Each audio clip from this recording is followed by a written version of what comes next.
তাহলে এবার চিন্তা ভাবনা করেন তো, আজও বাংলার ময়দানে যারা বলেন আমার নেত্রী ফিরে আসবে, আমরা আবার নতুন রূপে ফিরে আসব, তুই কেমন বাপের বেটা বাংলার মাটিতে ফিরে এসে দেখ, তোর হাড় হুড্ডি পর্যন্ত একটাও থাকবে না। পালানোর রাস্তা পাচ্ছে না। কলিজা টুকরা মুফাসসির, হাজারো মানুষের স্পন্দন, এই মানুষটা বলেছিল একটু যদি গাছের আগা ধরে নাড়া দেয় মামু বাড়ি দিল্লি গিয়ে পড়বা। এক কথা বলেন না কেন? তাই তো হচ্ছে। ওই জায়গায় গিয়ে পালাতো, ওই জায়গায় গিয়ে পলিয়ে আছে, আবার বলে আবার নতুন রূপে ফিরে আসবো। তুই আয়, তোর জন্য তো কোরআনের আয়াতগুলো বাস্তবে মনে হচ্ছে আজ থেকে ফেরাউন হাজার হাজার বছর আগে মারা গিয়েছে। মনে হয় এই বাংলাদেশে এই শেখ হাসিনা নব্য ফেরাউনের উত্তরসূরি। পদক্ষেপ নেওয়া দরকার। দুনিয়ায় আমরা সব দেখলাম, আমরা এখন সবাই একতাবদ্ধ হয়ে ঐক্যতা অর্জন করে সামনের দিকে এগিয়ে এই আয়াতগুলো সংসদে বাস্তবায়ন করতে চাই। কারণ এই দুনিয়ায় আমরা দেখলাম যে নির্যাতন যত কিছু চালিয়েছে আমাদের উপরে, বিশেষ করে এই সরকার যিনি পদত্যাগ করে চলে গেল, নাম নিতেও আমার ঘৃণা হয়।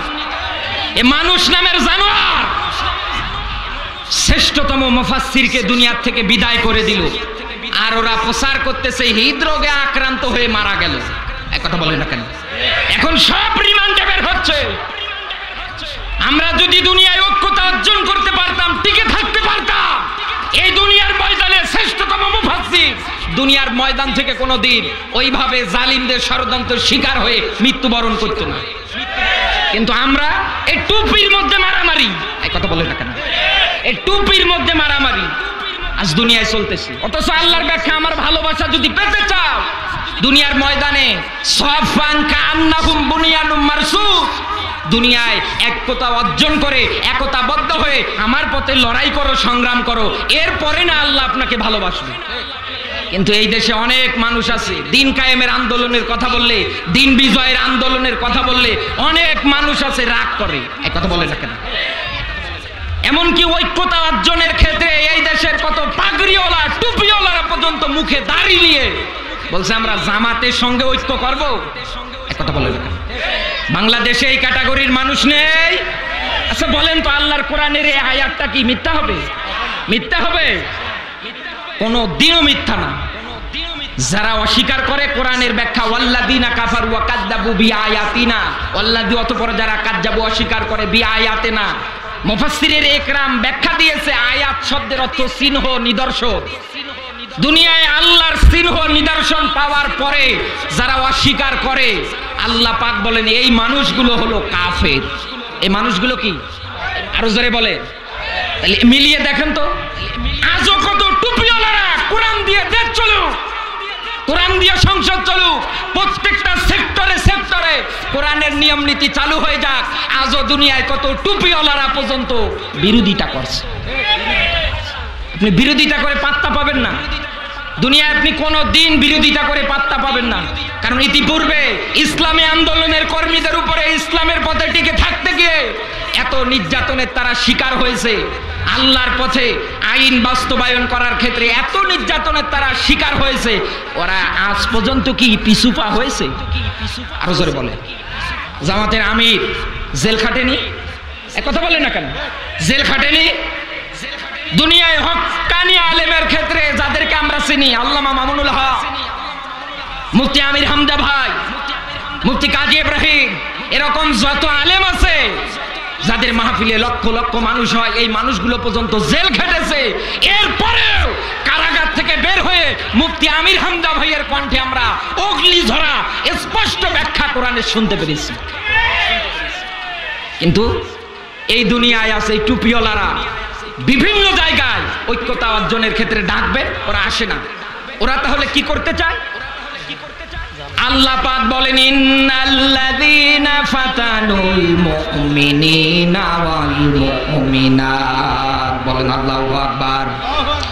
সূরা বুরুজ 85 নাম্বার সূরা 30 নাম্বার পারার প্রথম নাম্বারের উপর 10 নাম্বার আয়াতটা বাড়ি গিয়ে মেলাবেন। এই দুনিয়ার ময়দানে ইসলামী আন্দোলন করতে গিয়ে যারা বাধা দিছো, হাসিনার খুনি যারা ছিল, এবং কি মাথায় টুপি নিয়েও যারা ইসলামী আন্দোলন করতে গিয়ে বাধা দিত, নামের লিস্ট তৈরি করে থানায় দিয়ে আসতো। কথা বলেন না কেন? এই রকম মানুষ দুনিয়ায় যারা তৈরি হয়েছিল, এক কথায় তাদেরকে ঘরে থাকতে দিত না, বাড়িতে থাকতে দিত না। আল্লাহ পাক এই মানুষগুলোর ব্যাখ্যা এই জায়গার মধ্যে উঠিয়ে দিয়েছে। আল্লাহ পাক বলেন ইন্নাল্লাযিনা ফাতানুল মুমিনিনা ওয়াল মুমিনাত। এই যে আমার শব্দ এই জায়গায় ফাতানু, এখানে যারা আলেম বসে আছে জিজ্ঞাসা করে দেখেন, ফাতানু শব্দের অর্থ হচ্ছে বিপদে ফেলা, কষ্ট দেওয়া। কাদেরকে কষ্ট দেবে, কাদেরকে বিপদে ফেলাবে আল্লাহ রাব্বুল আলামিন সেটা উল্লেখ করে দিয়েছে। মুমিন পুরুষদেরকে, মুমিনাত মুমিন নর নারীদের উপরে। আল্লাহ পাক বলেন সুম্মা লাম ইয়াতুবু, এরপরে ওই মানুষগুলো তাওবা করার সুযোগ পায় কিন্তু তারা তাওবা করে না, তাওবা বিহীন অবস্থায় মারা যায়। বর্তমানে ভারতের মধ্যে যেই খুনি পালিয়ে আছে, আমি আগেই বললাম এর নাম নিতে পর্যন্ত আমার ঘেন্না হয়। এত নির্মমতা, এত বর্বরতার পরিচয় দিয়েছে, কত মানুষকে গুম করে আয়না ঘরে পর্যন্ত আটকিয়েছে। এই কথা বলে না কেন? আরমান আজমি ব্যারিস্টার, তারা তাদেরকে বিভিন্ন জায়গার মধ্যে আটকে রেখেছিল, বাড়ি থেকে যোগাযোগ বিচ্ছিন্ন। ভালো মানুষ, কিচ্ছু জানে না, ঘুমিয়ে আছে, ঘুম থেকে উঠে দেখছে জেলখানায়। কি গো জেলখানায় কেন? বলে তুই গাছ কেটেছিস কখন? বলে স্বপ্নে। শেখ হাসিনার আমলে এই আইন তারা বাস্তবায়ন করেছিল, কিচ্ছু জানে না, নিরপরাধ মানুষ। এই কথা বলেন না কেন? এই যে এই কাজটা করলো, তারপরেও আমরা দেখেছি কত বড় বড় নেতারা এসে বক্তব্য দেয়, আমার নেত্রী তাহাজ্জুদ পড়ে, কোরআন পড়ে, উমরা করে, হজ করে। যদিও উমরা করে, হজ করে, আমার অসুবিধা নেই, কিন্তু মুসলমান নর এবং নারীদেরকে যদি বিপদে ফেলায়, কষ্ট দেয়, এই আয়াত কেটে বাদ দেওয়া লাগবে। কথা বলেন না কেন? আল্লাহ তো স্পষ্ট ব্যাখ্যা, ফাতানু বিপদে ফেলায়, কষ্ট দেয়। সুম্মা লাম ইয়াতুবু, তাওবা বিহীন অবস্থায় যদি মারা যায়। ও তো আজ পালিয়ে আছে দাদা বাবুদের দেশে। এই কথা বলেন না কেন? ও তাওবা করবে কি? ও তো পালানোর রাস্তা পাচ্ছিল না। আল্লাহ পাক বলেন এই মানুষগুলোর জায়গা হচ্ছে জাহান্নাম। এ কথা কার? আরো জোরে বলেন। এই মানুষগুলোর জায়গা আমি আল্লাহ রাব্বুল আলামিন নিজে জাহান্নামের মধ্যে করে দেব।